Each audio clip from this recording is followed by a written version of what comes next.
Hi, boys and girls. So today we're going to review what we worked on last week. Last week, we spoke about how there are many different kinds of sentences, but we were focusing on simple sentences and compound sentences. So, just a quick review, a simple sentence is a sentence that is made up of one subject and one predicate. So the subject is who or what the sentence is about, and the predicate tells us what the subject is doing. So, for example, I went to the store. The subject is I, and the predicate is went to the store. Notice that it's one simple, complete thought. The second type of sentence that we're focusing on is called a compound sentence. A compound sentence is made up of two simple sentences combined with a conjunction. I went to the store and my dad went to the store is our example. So there's two simple sentences there. The first one is I went to the store. The second simple sentence is my dad went to the store. The conjunction that we're using is the word and. So let's take a look at some of the conjunctions that we can use to combine two simple sentences to create a compound sentence.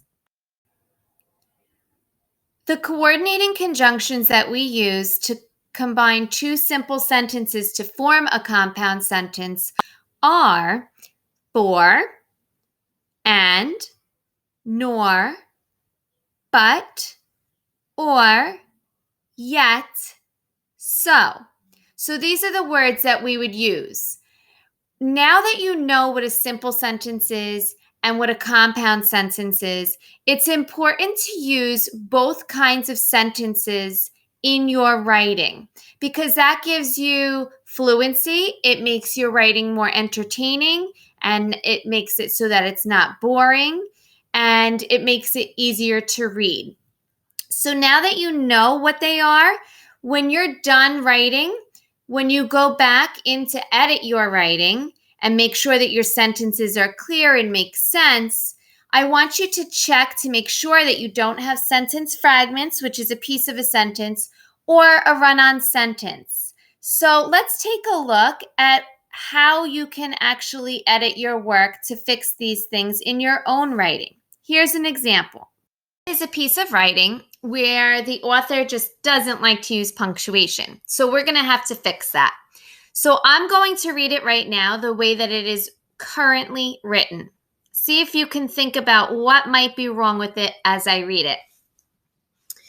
It was a spectacularly beautiful day. There was not a cloud in the sky and the sun was shining. George and Pam went to the park to have a picnic. They had pickles and peanut butter sandwiches with sparkling water on a red and white checkered blanket. George tossed a frisbee to the dog and waved to the other park goers who passed their delightful little picnic. So, as you can see, I ran out of breath reading that because there's no place that tells me that I need to stop.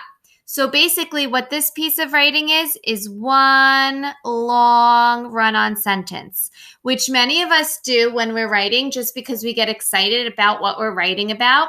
And that's okay, but we have to go back in and fix it. So what I'm going to do is I'm going to put in the periods where they belong and the capitalizations where they belong and commas where they belong. So I'm going to read it again, and I'm going to stop where it needs to stop. It was a spectacularly beautiful day. That's one complete thought. So I'm going to put a period at the end of that sentence. It was a spectacularly beautiful day. And since I'm putting a period there, I need to make my first word of my next sentence a capital letter. There was not a cloud in the sky, and the sun was shining. So that's a complete thought, and it's actually a good compound sentence joined with the word and. Here's my first simple sentence there.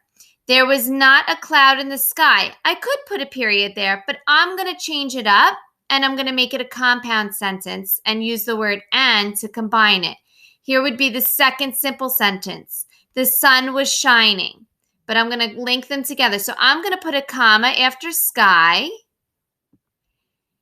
and the sun was shining. So I'm going to put a period after shining. George and Pam went to the park to have a picnic. A complete thought. I'm going to put a period there. And then I'm going to capitalize they for the start of my next sentence. They had pickles and peanut butter sandwiches with sparkling water on a red and white checkered blanket. So I'm going to put a period after the word blanket. They had pickles and peanut butter sandwiches with sparkling water on a red and white checkered blanket. So I'm going to actually put a comma after the word sandwiches because I noticed that I needed to take a breath there. They had pickles and peanut butter sandwiches with sparkling water on a red and white checkered blanket. George tossed a frisbee to the dog and waved to the other park goers who passed their delightful little picnic. I could leave that as one long sentence because it's a good sentence. It's descriptive. But my last sentence was also very long because I was listing what they were eating and what they were eating on. So I'm going to give some variety to this writing by breaking this one up into two sentences. So the first thing I would do is put a period after the word dog. George tossed a frisbee to the dog, period. And now I'm not going to start a sentence with the word and, so I'm going to take that out. And I'm going to change it to who waved? He waved. And I have to make it capital because it's the start of a new sentence. Ooh. So now it would read, he waved to the other park goers who passed their delightful little picnic. And I'm going to put a period at the end of that sentence. So now I'm going to read it over with all of the new punctuation that I've added and see how it sounds. It was a spectacularly beautiful day. There was not a cloud in the sky, and the sun was shining. George and Pam went to the park to have a picnic. They had pickles and peanut butter sandwiches with sparkling water on a red and white checkered blanket. George tossed a frisbee to the dog. He waved to the other park goers who passed their delightful little picnic. I think that sounds much better. I think you might also. I hope you do. And I can't wait to see your writing and to see how you have changed up your sentences between simple and compound sentences. Bye.